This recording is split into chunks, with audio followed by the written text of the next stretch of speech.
Bienvenidos todos a esta sesión post-vacacional del coloquio. Hoy tenemos una premier en el coloquio. Tenemos el gusto de tener con nosotros a Adrián González Casanova.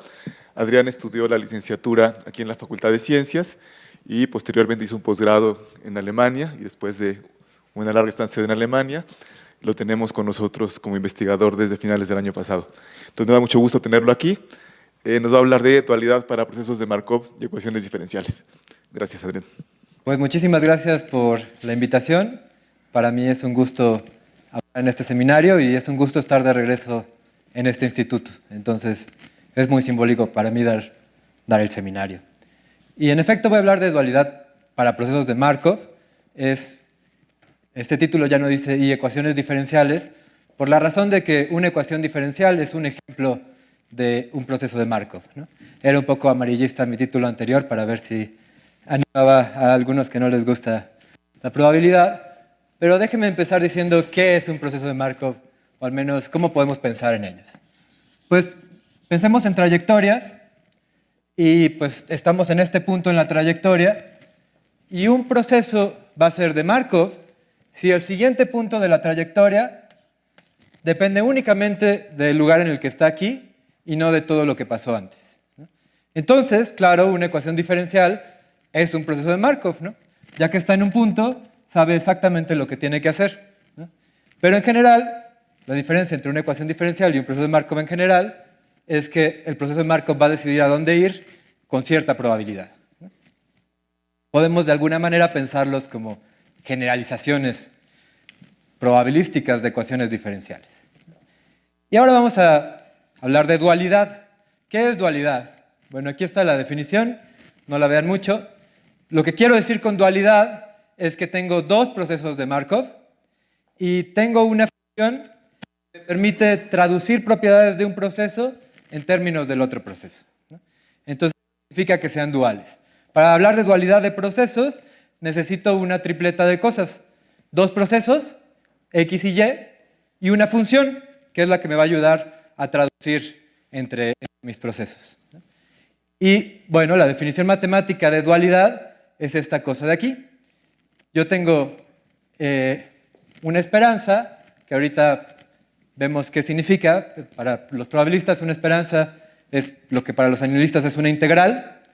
Entonces lo que estoy haciendo es integrar mi función con respecto a esta cosa, ¿no? A la primera entrada, aquí tengo un valor aleatorio, que es la posición de mi proceso X, y esto tiene que ser igual que mi función, pero ahora estoy integrando con respecto al otro proceso, ¿no? Con respecto a la segunda entrada. ¿Y qué tan útil es tener una dualidad entre procesos? Pues depende qué tan útil es tu función de dualidad, ¿no? Uno puede agarrar dualidades triviales, por ejemplo, si h es una constante, esta cosa siempre va a ser cierto, pero no te está diciendo absolutamente nada de los procesos, ¿no? Entonces ahorita vamos a ver unos ejemplos más, pero bueno, antes de continuar, quiero que vean las partes de esta ecuación. Básicamente lo que estamos diciendo es, la esperanza empezando en X significa, agarro mi proceso X, cualquier cosa que sea, la empiezo en un punto X y me fijo en el tiempo t en dónde está, ¿no? Eso es exactamente xt, ¿no? Y la esperanza es, bueno, pues no sé exactamente dónde está, calculo las probabilidades. Y aquí mi función h está evaluada en el lugar determinista y, ¿no? Y en el otro lado de la ecuación cambio los papeles. Ahora y va a ser el punto inicial de mi proceso y estoy evaluando la primera entrada en lo que era el valor inicial del otro lado, ¿no? Ahorita vamos a ver unos ejemplos en donde esto espero sea un poquito más claro. Pero antes de continuar, una pequeña traducción del lenguaje de probabilistas al lenguaje un poco más de análisis. ¿Qué significa esta esperanza, ¿no? Pues la esperanza es simplemente la integral utilizando la medida que es dónde está mi variable aleatoria xt, ¿no? Si quiero ser un poquito más formal, lo que tengo es que esta cosa de aquí es la imagen inversa de mi variable aleatoria xt compuesta con una medida de probabilidad, ¿no? Y entonces lo que tengo aquí es simplemente una integral con respecto a una medida que para nosotros probabilistas tiene una interpretación como esta. Bueno, pues vamos a ver unos ejemplos de dualidad. El ejemplo más sencillo, tal vez, es del proceso de Joule. El proceso de Joule es uno de los ejemplos más fáciles de procesos estocásticos que hay. Lo que tienes es, piensen que tienen un individuo, y este individuo a tasa 1 produce un nuevo individuo, ¿no? Entonces pasa un tiempo exponencial de parámetro 1, aleatorio, y ¡pum!, de repente se reproduce. Y ahora, a partir de este punto, hay dos individuos, y cada individuo hace exactamente lo mismo. Se reproduce de manera independiente a tasa 1. Y si tengo n individuos, pues alguno de ellos se va a reproducir, y esto va a pasar a tasa n, porque cada individuo lo hace a tasa 1. Ahora, esto es un ejemplo también de algo que se llama un proceso de ramificación. Los procesos de ramificación, básicamente lo que me dicen es que si yo solo me fijo en un individuo, para saber cuántos hijos va a tener en el futuro lejano, no me importa el resto de la población, ¿no? Un proceso de ramificación lo que significa es, una vez que un individuo nace, ya va a ser independiente de todos los demás. Y la propiedad de ramificación, pues simplifica muchísimas cosas, ¿no? Esta es una definición más matemática de la probabilidad de la propiedad de ramificación. Y bueno, es súper útil para estudiar este tipo de procesos, ¿no? Ahora, no es el tema de esta plática. El tema de esta plática es dualidad, ¿no? Y resulta que el proceso de Joule cumple una dualidad muy importante utilizando esta función h. Esta función h es la función de los momentos, ¿no? X y y van a ser las entradas. Y, aquí es donde voy a poner a mi proceso de Joule. Y x, vamos a ver quién es el dual. Pues resulta que yt es mi proceso de Joule, y esta cosa que tenemos de este lado se llama la función generadora de probabilidad. No importa lo que significa, lo único que queremos decir con esto es que si yo conozco esta función, conozco exactamente cuál es la distribución de mi proceso de Joule, ¿no? Y resulta que tengo esta dualidad con este proceso xt, que es ni más ni menos que una ecuación diferencial, ¿no? Y esta ecuación diferencial no solo es una ecuación diferencial, sino que es muy conocida. Es la función logística, que se ve algo así como así, ¿no? Bueno, de hecho al revés, porque tiene un menos, pero bueno. Entonces, esta es la manera en la que nosotros, los probabilistas, escribimos ecuaciones diferenciales, pero en realidad pues es algo muy clásico, ¿no? Como aquí tenemos la esperanza de una cosa determinista, es la cosa determinista, ¿no? Si tenemos una ecuación diferencial sabemos exactamente dónde está, entonces puedo quitar la esperanza, y esta es mi xt, es simplemente la solución de la ecuación logística. Y lo que estoy diciendo es que la ecuación logística cumple esta descripción, ¿no? Si yo quisiera simular una ecuación logística, podría simular un proceso de Joule, que es algo muy fácil, calcular la esperanza, es decir, hacerlo muchísimas veces y ver en dónde está cada vez, y entonces ahí voy a tener algo que se aproxima a una logística. Está padre, pero bueno, también hay maneras más simples de trabajar con la logística, pero lo padre de esta técnica es que nos permite ir a ejemplos más difíciles, ¿no? ¿Qué pasa si a mi proceso de Joule, además de que los individuos se reproducen a tasa 1, les agrego que tienen competencia? ¿Qué quiero decir con eso? Pues imagínense que tengo aquí un individuo, y luego se reproduce y tengo 2, y luego ahora tengo 3, pero de repente estos dos interactúan y entonces este mata a este, ¿no? Entonces ahora hay competencia. Y eso es exactamente lo que estoy diciendo aquí. Cada individuo produce uno nuevo a tasa 1, paso de n a n más 1 a tasa n, y cada pareja de individuos interactúa a tasa 1 y produce que uno de los dos que participó se muera, ¿no? Ahora, este proceso es interesante, es un proceso de Joule, súper simple, más competencia, y lo que sucede es que la competencia te mata la propiedad de ramificación. Es decir, prácticamente todas las técnicas que conocemos para un proceso de Joule, una vez que tienes interacción de pares, se te descomponen. ¿Por qué? Porque ahora ya no es cierto que lo que hace este individuo es independiente de los demás, ¿no? Si hay muchos individuos abajo, pues lo van a querer matar, ¿no?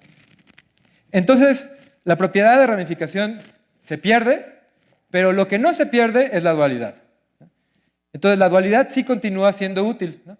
En este caso, tenemos todavía la misma función, la dualidad de los momentos, y lo que tenemos es exactamente la misma fórmula que antes. Lo que cambia es quién es mi X, ¿no? Y mi X ahora sí va a ser una cosa aleatoria. Mi X va a ser, si se fijan, la primera parte es exactamente la misma, es una logística, y la segunda parte es una ecuación diferencial estocástica. Es una ecuación diferencial con respecto a un movimiento browniano, ¿no? ¿Qué significa esto? Pues imagínense que ustedes tienen una ecuación diferencial normal, ¿no? Entonces tienen dxt es igual a dt. Pues es una cosa muy aburrida, ¿no? Es simplemente la identidad. Y ahora si nosotros le ponemos una función aquí, mu, que depende de la posición de mi xt, lo que nos está diciendo es qué tan rápido se mueve mi proceso sobre esta línea dependiendo del punto en el que está, ¿no? Lo podemos pensar así. Es decir, cuando mi proceso se empieza a mover, bueno, mi ecuación diferencial se empieza a mover sobre esta línea y de repente si mu aquí en este punto es muy grande, pues este punto lo va a pasar muy rápido, y si aquí es muy chico, pues ese punto lo va a pasar muy lento, y lo que veo, o lo que puedo imaginar, es una reparametrización de mi identidad, ¿no? De alguna manera, esto es exactamente una forma de pensar en el segundo término, solo que empiezo con un movimiento browniano, ¿no? Si yo no tengo nada aquí, lo que voy a tener es un movimiento browniano. Y una vez que yo le agrego aquí una función, pues esta función lo que me está diciendo es qué tan rápido me muevo sobre esta trayectoria del movimiento browniano, ¿no? Lo podemos pensar así. Y entonces, pues ya que tengo esta notación, puedo sumar las dos partes. Y como se vería esta en particular, es pues como mi logística, ¿no? Y tengo sobre mi logística pues un ruido browniano. Entonces esa es la parte de aquí abajo.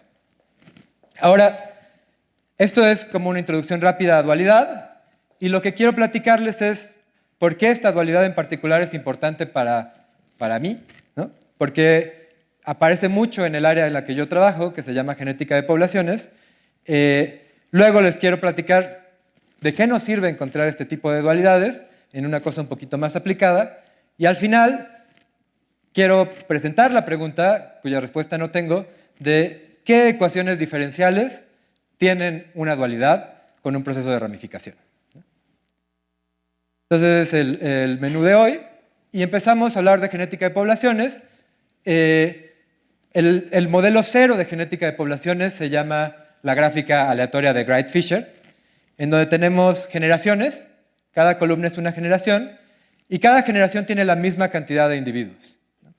Entonces lo que voy a hacer, bueno, n es la cantidad de individuos por generación, lo que voy a hacer es decir que cada individuo elige a su padre de manera uniforme y al azar, ¿no? Entonces eligió a ese, y pues como es una regla local, todo el mundo puede hacer lo mismo al mismo tiempo, y tengo una gráfica bi-infinita. Y una vez que tengo mi gráfica bi-infinita, puedo asignar colores en una generación cero, ¿no? En cualquiera. Y la regla va a ser que cada individuo le copia el color a su padre. Entonces ahora tengo una manera de colorear mi gráfica, pues al menos hacia un lado, ¿no? Y entonces un proceso estocástico que yo puedo considerar es la frecuencia de cierto color, ¿no? Por ejemplo, en mi dibujo yo puedo contar la frecuencia de individuos rosas, ¿no? Entonces aquí tengo un cuarto, un medio, 3/4 y 1. Y una vez que le pegas al 1, ya no hay salida, ¿no? Porque todo el mundo le va a copiar alguno de estos y entonces ya se quedó en el 1. Y lo mismo pasa con el 0, ¿no? Si yo estuviera siguiendo los amarillos, pues aquí ya no hay más amarillos. Una vez que le pegaron al 0, ya, ahí se quedó. Entonces lo que tienen es un proceso que se absorbe tanto en el 0 como en el 1. Y lo que estoy escribiendo aquí abajo es que las transiciones de mi proceso es cuántas rosas hay en cada generación, ¿no? Y lo único que quiero decir con eso es que es un proceso estocástico muy simple. Las transiciones son muy fáciles de calcular y eso nos permite calcular su límite de escala. El límite de escala lo que nos está diciendo es, recuerden que n es el tamaño de la población. Entonces, el truco va a ser medir el tiempo utilizando las unidades del tamaño de población. Entonces, tengo el tamaño de población aquí y en el tiempo también. Mando n a infinito y lo que tengo es convergencia. Convergencia a esta cosa de aquí, que es una ecuación diferencial estocástica. Y no es cualquier ecuación diferencial estocástica, sino es la segunda parte de la ecuación que habíamos visto antes, ¿no? Aquí tengo esta cosa de acá, y esto es un movimiento browniano. Y como se ve esto, es, pues si se fijan en esta función de aquí, en lo que yo aquí llamé sigma xt, es una función que en medio vale 1/4, en un medio. Y que cuando está cerca del 1 o cerca del 0, vale 0, ¿no? Bueno, se hace 0. Entonces lo que tenemos es una trayectoria de un movimiento browniano que cuando estoy cerca de un medio, pues básicamente se ve como un movimiento browniano, pero cuando me acerco a las orillas, se va moviendo más lento, más lento, más lento, más lento, más lento. Y una pregunta es si finalmente choca o no choca. La respuesta, que no es inmediata, es que sí, choca, y una vez que pega en una de las barreras, se queda ahí para siempre, ¿no? Es la idea de cuando el color se fija. Bueno, pues eso es lo que nos dice nuestra gráfica yendo hacia el futuro, pero también podemos utilizar la gráfica yendo hacia el pasado, ¿no? Y para ir hacia el pasado, lo que vamos a contar es el número de ancestros de una muestra en cada generación. Empiezo en la generación 0 y agarro todos los individuos de esa generación. Entonces, mi proceso en 0 vale 4, cada individuo es su propio ancestro. Luego doy un pasito hacia atrás y resulta que estos dos eran hermanos, ¿no? Y entonces ya solo tengo 3 ancestros. Y luego si doy un paso para atrás, pues ya solo tengo 2 y 1, y una vez que le pego al 1, pues cada individuo siempre tiene un ancestro en la generación anterior, entonces ahora pues me quedo atorado en el 1, ¿no? Entonces ahora tengo un proceso estocástico que me permite moverme hacia atrás en la gráfica, ¿no? Aquí los colores no significan nada. Y entonces voy moviéndome hacia atrás hasta que encuentro el estado absorbente 1 y ahí me quedo. Y resulta que si utilizo el mismo truco, si utilizo la misma escala, lo que voy a tener es que cuando n se va a infinito, tengo convergencia a un proceso, que es un proceso famoso, que se llama el coalescente de Kinman, ¿no? No sé si tengo un dibujo, ¿no? Bueno, el coalescente de Kinman es un proceso con valores en las particiones, no importa mucho esto en este momento, pero básicamente lo que tengo es individuos, y los individuos, cada pareja de individuos compite a tasa 1, y una vez que compiten, pierdo uno de los dos, ¿no? O sea, puedo pensar que aquí hubo una competencia y este se murió, aquí hubo una competencia y este se murió, y aquí hubo una competencia y ya al último solo queda ese vivo, ¿no? Muy parecido a lo que habíamos visto brevemente antes. Entonces, la pregunta, regresando a dualidad, es, tengo un proceso que construí yendo hacia adelante y un proceso que construí yendo hacia atrás, y ambos son funcionales de mi gráfica aleatoria, ¿no? Entonces, debe de haber una manera de decir cosas de uno utilizando al otro, ¿no? Y la respuesta es sí, sí la hay, y es dualidad, ¿no? De ahí viene la noción de dualidad. Vamos a hablar de una cosa un poquito más general que se llama dualidad de muestreo. Y la idea es, imaginen que tienen una muestra de tamaño n en la generación 1, ¿no? Y ustedes saben cuál es la frecuencia de individuos rojos en la generación 0. Alguien se los dijo.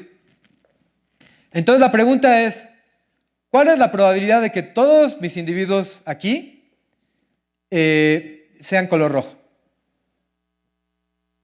Es decir, cada uno de estos individuos en esta muestra elige a un padre al azar, podría ser rojo o azul. La única información que yo tengo es que la frecuencia de rojos es X, ¿no? Es toda la información que tengo. Entonces, ¿cuál es la probabilidad de que todos elijan ser rojos? Pues a esta cosa la voy a llamar la función de muestreo, S, ¿no? Sxn, X es la frecuencia, N es el tamaño de la muestra. Y en el caso de Greitfisher, en el caso del modelo que acabo de introducir, pues la respuesta es X a la N. ¿Por qué? Mi muestra tiene tamaño N, cada individuo elige uniformemente al azar, entonces la probabilidad de que este sea rojo es X. La probabilidad de que estos dos sean rojos es X al cuadrada, si tengo N, pues es X a la N, ¿no? Vale, pues esto es para pasar de la generación 0 a la generación 1. Pero ¿qué pasa si yo agarro una muestra en la generación G más 1 y alguien me dijo que la frecuencia en la generación 0 es X, ¿no? ¿Cómo le hago? Pues tengo dos maneras de atacar esta pregunta. Yo ya definí un proceso que me permite mover esta frecuencia del 0 a la G. Y también hice un proceso que me permite mover esta muestra del G más 1 al 1, ¿no? El proceso de ancestría y el proceso de frecuencia. Y es justo lo que voy a hacer. Entonces, ¿cuál es la probabilidad de que todos estos sean rojos? Ah, pues no sé. Pero lo que sí sé es que la frecuencia en G va a ser mi proceso de frecuencia movido G generaciones, ¿no? Y una vez que yo ya moví mi frecuencia de 0 a G, ¿no?, a este número aleatorio, pues ya solo tienen uno de distancia y puedo aplicar mi función de muestreo, ¿no? O sea, si aquí yo ya sé que la frecuencia es Y, pues la probabilidad de que los N sean rojos va a ser Y a la N, ¿no? Entonces está súper bien. Tengo que exactamente esta es la respuesta, ¿no? La función de muestreo valuada en esta cosa aleatoria, que es la frecuencia en esta generación, y aquí es el tamaño de mi muestra. Y puedo hacer exactamente lo mismo al revés. ¿Por qué? Porque fíjense que para que todos en mi muestra sean rojos, entonces todos sus ancestros acá también tienen que ser rojos, ¿no? Porque cada quien le copia el tipo a su padre, ¿no? Entonces, para que todos estos sean rojos, todos sus ancestros acá tienen que ser rojos. Y yo ya tengo una manera de saber cuántos ancestros tenía esta muestra acá, que es simplemente agarrar mi proceso de ancestría, moverlo G generaciones, y entonces pues tal vez sean 2, tal vez sean más. El punto es que hay una cantidad aleatoria de ancestros acá, y para que todos estos sean rojos, todos estos ancestros tienen que ser rojos. Y una vez que yo ya sé que hay M ancestros aquí, pues la probabilidad de que todos sean rojos es simplemente X a la M, ¿no? Entonces ahora encontré una respuesta distinta a la misma pregunta, que es evaluar mi función de muestreo en el número aleatorio, que es el número de ancestros. Y como no importa cómo calcules una probabilidad, no importa cuál va a ser el resultado, pues las dos cosas tienen que ser iguales. Entonces lo que tengo aquí es una relación de dualidad con esta función de muestreo, pero resulta que esta función de muestreo en este caso es simplemente X a la N, ¿no? Entonces el resultado es que esta cosa de aquí, que es la función generadora de probabilidad de mi proceso de ancestros, es igual a esta cosa de aquí, que es el enésimo momento de mi proceso de frecuencia. Entonces aquí ya tengo que, al menos en el caso discreto, pues tengo esta dualidad de los momentos. Ah, pero además yo les conté que tengo convergencia en escala. Entonces hago convergencia de los dos lados y tengo un diagramita en el que puedo dar vueltas. Y entonces lo que tengo es que este límite es dual, ¿no?, cumple la dualidad de los momentos con este coso de aquí, ¿no?, que es esta cosa de acá, es la ecuación de Greitfisher, y esta cosa de acá es el coalescente de Kinman. No importa, son nombres, pero básicamente son los procesos que aparecieron al principio de la plática. Ahora, este es el modelo neutral de Wright-Fisher, pero cuando uno quiere ir un poquito más a las aplicaciones, tiene que utilizar, pues que hay individuos mejores que otros, ¿no? Dependiendo de dónde estén dos individuos, uno puede tener ventajas selectivas sobre otro, ¿no? Y este modelo viene desde Wright. O sea, realmente ellos lo que querían estudiar era cómo se comportan las poblaciones en presencia de selección, ¿no? Entonces, el modelo anterior todo era muy neutral porque cada individuo elegía a su padre de manera uniforme al azar, ¿no? Eso no es muy realista y entonces el cambio que se le ocurre a Wright es decir, pues vamos a asignarle pesos a los tipos de individuos. Los individuos tipo azul tienen ventaja selectiva y les vamos a dar peso 1, ¿no? Y los individuos tipo rojo tienen desventaja selectiva y entonces les vamos a dar un peso menor a 1, ¿no? Ese es un número que me está diciendo qué tan grande es la ventaja selectiva, es un número entre 0 y 1. Y luego quiero convertir estos pesos en una medida de probabilidad, entonces lo que hago es simplemente dividir entre el peso total de mi población. Y esto me da una medida de probabilidad que voy a utilizar para que cada individuo elija quién es su padre, ¿no? Este individuo elige al individuo azul de arriba con esta probabilidad y este de acá elige a este con esta probabilidad. Entonces los azules tienen ventaja, ¿no? Ya no es uniforme este juego. Y es una gráfica aleatoria bonita porque una vez que yo asigno tipos en la generación 0, puedo moverme hacia el futuro tanto como quiera, ¿no? Asigno colorcitos acá, entonces aquí ya tengo una nueva medida de probabilidad que me permite que estos individuos elijan a su padre y así me puedo ir tanto como yo quiera. Y de nuevo puedo introducir un proceso de frecuencia y puedo copiar prácticamente todo hacia adelante en el tiempo. Puedo copiar todo lo que hice en la primera parte, ¿no? Ahora hay un pequeño problema. O sea, aquí todo bien, puedo ir hacia adelante, tengo que las transiciones de mi proceso siguen siendo muy bonitas, eso me va a permitir estudiarlo, pero hay un pequeño problema con respecto a la primera parte. Y el problema es que para que cada individuo elija a su padre, tiene que saber cuál era la configuración de colores en la generación anterior, ¿no? Recuerden que cada individuo elegía a su padre utilizando una medida de probabilidad que dependía de la configuración, ¿no? Dependía de qué tantos azules hay y de qué tantos rojos hay. Entonces, si yo no tengo esa información, no hay manera de que los individuos viajen hacia atrás, ¿no? Este individuo no sabe cómo elegir a su padre porque no sabe si este es azul o es rojo y entonces no sabe si le conviene más o menos, ¿no? Y eso es un problema porque no podemos hablar de un proceso de ancestría. No podemos ir contando ancestros porque no podemos viajar hacia atrás en el tiempo. Es un problema muy viejo y es un problema que se resolvió por ahí del año 2000 para el límite. ¿Qué es lo que sucede? Pues en la misma escala que habíamos discutido antes, el proceso de frecuencia con selección converge a una ecuación diferencial estocástica, que igual se acuerdan de que la vimos al principio de la plática. Esta ecuación se conoce como la ecuación de Wright-Fisher con selección, ¿no?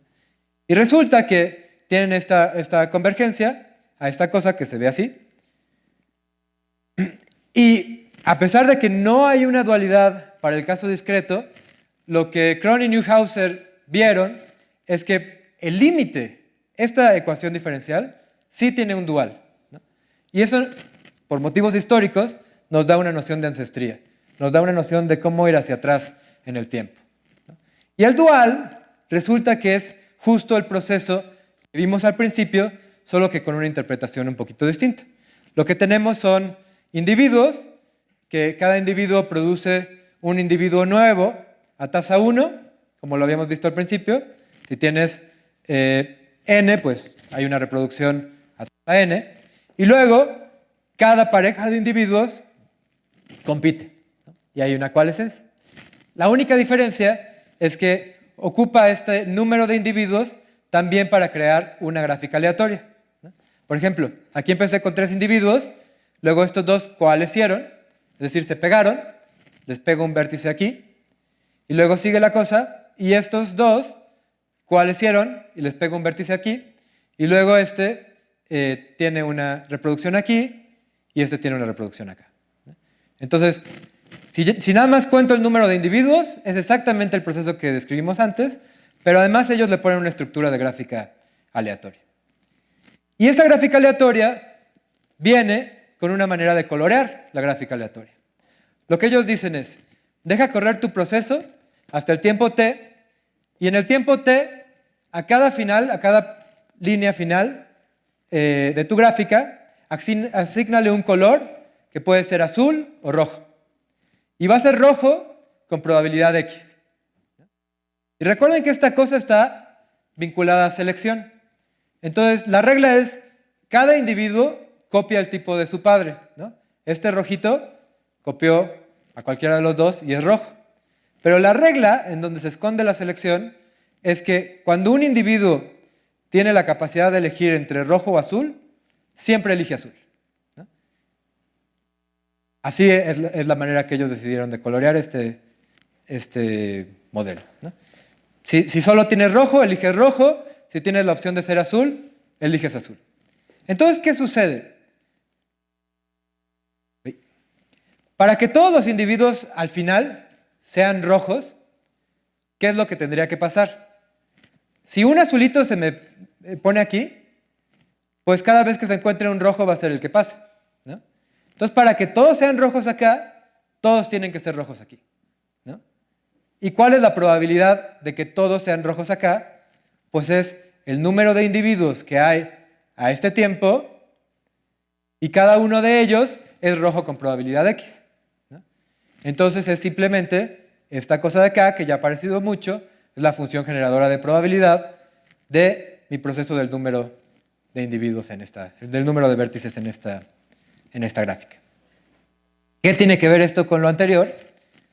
Pues resulta que si empiezan su ecuación de Greit-Fisher con selección en un punto X, la dejan correr hasta el tiempo t, esto les va a dar un número entre el 0 y el 1. Y luego dicen, cada individuo de mi muestra lo voy a pintar de rojo con probabilidad el valor de mi proceso al tiempo t, ¿no? Y entonces, ¿cuál es la probabilidad de que 3 individuos sean los 3 rojos?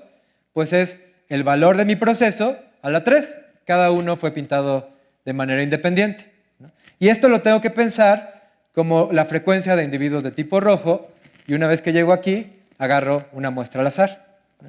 Muy parecido a lo que vimos en el caso discreto. Pues resulta que las dos cosas son lo mismo, ¿no? Agarrar mi gráfica y colorearla es lo mismo que agarrar mi ecuación diferencial, llevarla hasta un punto y pintar utilizando esa regla, ¿no? Y entonces, pues esta gráfica se conoce como la gráfica ancestral de selección, porque cumple esta propiedad de dualidad con respecto a la difusión de Greit-Fisher con selección, ¿no? Bueno, rapidísimo les quiero contar, a mí una de las cosas que me gusta es trabajar con aplicaciones, y en particular aplicaciones a biología, ¿no? Y hay en particular un experimento fantástico que ha sido muy buena inspiración para mí y para mucha gente, que se llama el experimento de Lenski. Es un experimento muy simple en donde tienen bacterias, Escherichia coli, las ponen en un medio de glucosa, la Escherichia coli se empieza a comer la glucosa hasta que se la acaba, y luego espera al día siguiente, llegan los investigadores de Lenski y agarran una muestra de esas bacterias y la ponen en un medio exactamente igual al que habían puesto el día anterior. Entonces, todos los días hay una fase de reproducción, luego se acaba la glucosa, esperan, y los muestrean y pasa exactamente lo mismo, ¿no? Y entonces va así, ¿no? Y bueno, lo que es muy impresionante, suena muy simple, ¿no? Pero llevan haciendo esto por 30 años, ¿no? Entonces, realmente es la única vez, bueno, la primera vez que se ha visto cómo la evolución sucede frente a los ojos de las personas, ¿no? Las bacterias empezaron a jugar el juego de crecer lo más rápido posible y pues para tener más posibilidades de ser seleccionadas, empezaron a olvidarse de muchas cosas que les ayudaban a resistir hambruna, porque ya sabían que les va a caer comida al día siguiente. En fin, se adaptaron, ¿no? Aprendieron a jugar el juego y han hecho cosas fantásticas, ¿no? Son 12 repeticiones de este experimento y en una de ellas aprendieron a comer el fijador que le ponen al medio, ¿no? O sea, dijeron, ya, la glucosa ya me aburrió, ahora me voy a comer el fijador, ¿no? En fin, es una cosa muy padre. Y un poco menos, pero sí. Ajá. Y una cosa bien padre de este experimento también es que ¿cómo miden evolución? ¿Cómo se mide la evolución? ¿No? Y yo les pregunto, ¿quién es más evolucionado entre esta persona y esta persona?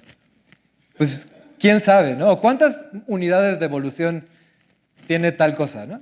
No es medible a priori. Pero en este experimento sí, porque lo que hicieron fue guardar en un refrigerador muestras de toda la evolución y entonces los pueden poner a competir, ¿no? Y entonces inventaron una medida que se llama el fitness relativo, que lo que hace es agarrar la población hoy y la población del día cero, ponerlas en el mismo frasco y ver qué tan mejor es la de hoy comparada con la de antes, ¿no? Y entonces eso sí es algo que puedes medir, ¿no? Y entonces ya a la bacteria de tal día dices, tienes 7 de evolución y la de tal otro día tiene 4 y demás, ¿no? Y una vez que puedes medir, pues puedes graficar, ¿no? Y entonces lo que han visto es que el fitness relativo crece y crece y crece y crece y sigue creciendo y el mejor fit para la curva del fitness relativo es una, pues parecido a una parábola. El punto es que se va a infinito, ¿no? O sea, cada vez van aprendiendo más lento, pero siempre van aprendiendo más y más y más y más, ¿no? Lo cual es una sorpresa porque se pensaba que iban a llegar como a ya sé jugar y ya no podían mejorar, ¿no? Pero al menos eso todavía no pasa, ¿no? Siguen aprendiendo y aprendiendo y aprendiendo. Y bueno, esta gráfica de aquí es el fitness relativo de las primeras 10,000. Ahora estamos en 70,000, ¿no? O sea, es un paper viejito. Pero lo que es interesante, o lo que disparó la pregunta que les voy a contar ahorita, es que en ese paper venía también esta gráfica. Y si las ven así a simple vista, parecen la misma cosa, ¿no? Parece que se comportan igual. Pues resulta que esta gráfica de aquí es el tamaño de las células, ¿no? Las células al mismo tiempo aprendieron a jugar el juego y se volvieron gordas, ¿no? Y hay muchas cosas que obviamente te dan ventaja selectiva, ¿no? Reproducirte rápido te da ventaja selectiva. Pero ser gordo te da ventaja selectiva. Pues uno podría pensar que no o que sí, ¿no? Bueno, gordo es un mal término, pero ¿qué tal eficiente, ¿no? ¿Cuántos recursos necesitas para reproducirte? Puedes pensar que si necesitas muchos recursos, pues es una desventaja porque vas a poder reproducirte poco. Pero también puede ser una ventaja porque los recursos que te estás comiendo se los estás quitando al de junto, ¿no? Y al revés, ¿no? Es una cosa altruista ser eficiente porque si usas poquitos recursos, pues sí, tú vas a tener más recursos, pero también el poco eficiente de junto también va a tener muchos recursos, ¿no? Le estás ayudando. Entonces, no es nada claro si es una ventaja o una desventaja selectiva ser eficiente o no, ¿no? Pero por este dibujo, como que pareciera que sí que es una ventaja, ¿no? O igual es una mera casualidad, ¿no? Pero de aquí surge mi pregunta. ¿Es una ventaja o una desventaja ser eficiente? ¿No? Y la respuesta, bueno, una respuesta la trabajamos generalizando al modelo de Wright-Fisher. Lo que vamos a hacer es decir que hay dos tipos de individuos, los azules y los rojos, y los azules son eficientes. Necesitan una cantidad 1 menos kappa de recursos para producir un nuevo individuo. Mientras que los rojos son ineficientes, necesitan una unidad de recursos. Y en cada generación, en lugar de tener n individuos, lo que asumimos es que hay n número de recursos, ¿no? Entonces, si todos los individuos aquí fueran rojos, el número de individuos en esta generación sería n, pero entre más azulitos haya, pues más grande va a ser mi tamaño de generación, ¿no? Entonces, ¿qué es lo que pasa? Llega el primer individuo, elige al azar quién es su padre, y eso le da un color, y entonces, ya que sabe el color, se come una cantidad de recursos, ¿no? En este caso fue rojo, se come 1. Luego llega el siguiente individuo, es rojo, también se come 1. Luego el siguiente es azul, y pues se come menos, ¿no? 1 menos kappa. Y así, hasta que de repente, pues ya me queda poquito recurso, y llega 1 y se lo come todo, ¿no? Y entonces ahí digo, se acabó la generación, vamos a la siguiente generación. Entonces tengo una gráfica aleatoria, pero ahora la cantidad de individuos no es constante, depende de la frecuencia. Y hay una cosa que es interesante desde el punto de vista de modelaje, que es qué hago con el último individuo, ¿no? Llegó el último individuo y se comió toda la comida, pero no le alcanzó, ¿no? Entonces, ¿lo dejo en mi generación o lo tiro a la basura?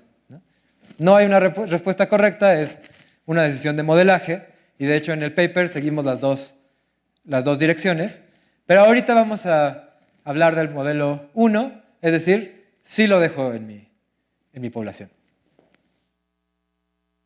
Y bueno, lo que tengo es una gráfica que puedo llevar infinitamente en una dirección, ¿no?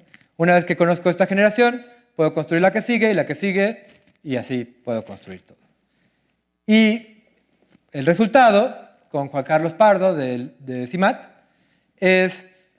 tengo convergencia a una ecuación diferencial estocástica que, si se fijan, es muy parecida a la ecuación de Wright-Fisher en estos dos términos, pero ahora aparece un nuevo término que está hablando de qué tan eficiente es uno con respecto del otro, ¿no? Recuerden que kappa, 1 menos kappa era el precio de los azulitos y los rojos era 1, ¿no?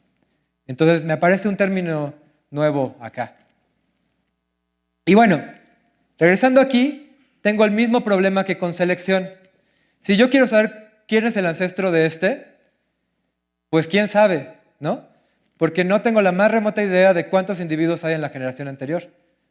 Entonces tengo el mismo problema que antes, de que no puedo viajar hacia el pasado.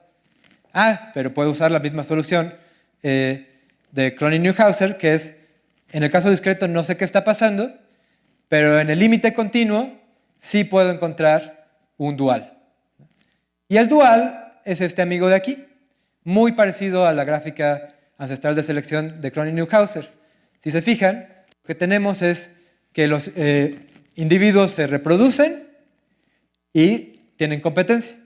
La única diferencia entre esto y Kronig-Neuhauser es que en lugar de producir individuos, en lugar de que cada individuo produzca un individuo nuevo a tasa 1, los individuos se producen proporcionalmente al número de pares, ¿no? O sea, ahora hay interacción entre pares que puede hacer que uno mate al otro o que tengan un hijo, ¿no? Y de nuevo tengo una gráfica así y tengo que decidir cómo colorearla, ¿no? Y ahora ya no es tan fácil, ¿no? O sea, cuando un individuo tiene dos padres rojos, pues va a ser rojo. Y cuando tiene dos padres azules, o un padre azul, pues va a ser azul. Pero ¿qué pasa aquí? Pues el color que yo elija es el que tiene ventaja selectiva, ¿no? De alguna manera. Si en el momento en el que tengo las dos posibilidades, en la analogía de lo que pasaba en la otra gráfica, elegía siempre al que tenía ventaja selectiva. Pues aquí resulta que uno hace el álgebra, no tengo una intuición de por qué pasa eso, pero lo que pasa es que siempre que puedes elegir entre el ineficiente y el eficiente, eliges el ineficiente. Hay alguna historia de ventaja selectiva para los ineficientes, ¿no? Hay que ser cuidadoso al decir esto. En realidad lo que está pasando no es una ventaja selectiva tal cual. Bueno, ya me adelanté. Y bueno, sí, ya se imaginan que hay dualidad de los momentos, ¿no? Pasa lo mismo que antes, para que todos estos sean ineficientes, todos estos tienen que ser ineficientes. Y entonces tengo dualidad de los momentos entre mi nueva ecuación y esta nueva gráfica de acá. Y como les decía, esta nueva gráfica de acá pues parece indicar que hay una ventaja selectiva de los ineficientes sobre los eficientes, ¿no? Bueno, no está diciendo exactamente eso, sino lo que está diciendo es una historia de qué tan rápido se fijan los ineficientes y los eficientes, ¿no? Resulta que si yo empiezo con la mitad de eficientes y la mitad de ineficientes, la probabilidad de que gane cualquiera de los dos es un medio. O sea, no hay ventaja de unos sobre otros. Lo que cambia es que cuando los eficientes ganan, entre más eficientes hay, más grande es la población. Entonces, cuando los eficientes ganan, tardan muchísimo tiempo en ganar, ¿no? Entre más ganan, más tienen que conquistar, ¿no? En cambio, los ineficientes es al revés. Entre más ganan, pues quedan menos a quien derrotar, ¿no? Entonces se fijan muy rápido. Entonces tienen esa suerte de ventaja selectiva que podría ser combinado con una ventaja selectiva de verdad, lo que hace que veamos más gordos que flacos en las células, ¿no? Pero bueno, eso ya es no matemáticas. Y bueno,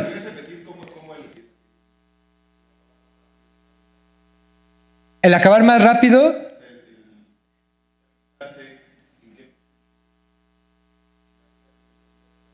Sí, bueno, imagínate que aquí lo que está sucediendo es que los ineficientes van ganando, ¿no? Y van a ganar. Y tienen muchísimo tiempo ahí, ¿no? En cambio aquí hay poco tiempo. Lo que puede pasar acá es que incluso si esta cosa está condicionada a fijarse, o sea, ya en un modelo más completo, puede pasar que aquí suceda una nueva mutación que sí que le gane a esta. Y esta tiene menos tiempo para que aparezca la mutación, ¿no? Entonces, claro, la probabilidad de fijación, si te fijas rápido, es mucho más alta. Ajá. Eso no está incluido en este modelo, pero en un modelo un poquito más completo sí.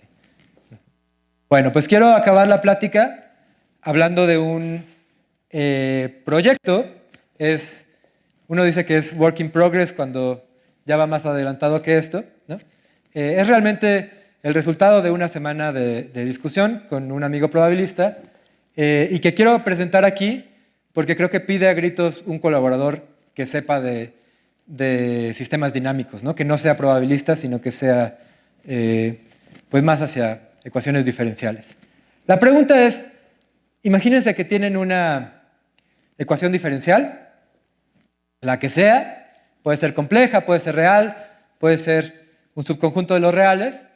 La pregunta es, ¿tiene una dualidad? ¿No? ¿Tiene un dual? Y más en particular, ¿tiene un dual que sea un proceso de ramificación para que lo podamos estudiar sencillamente, ¿no? Agarro cualquier ecuación diferencial y la pregunta es, ¿tiene un proceso de ramificación como dual? ¿Y cuál es la función de dualidad? ¿No? Esa es la pregunta.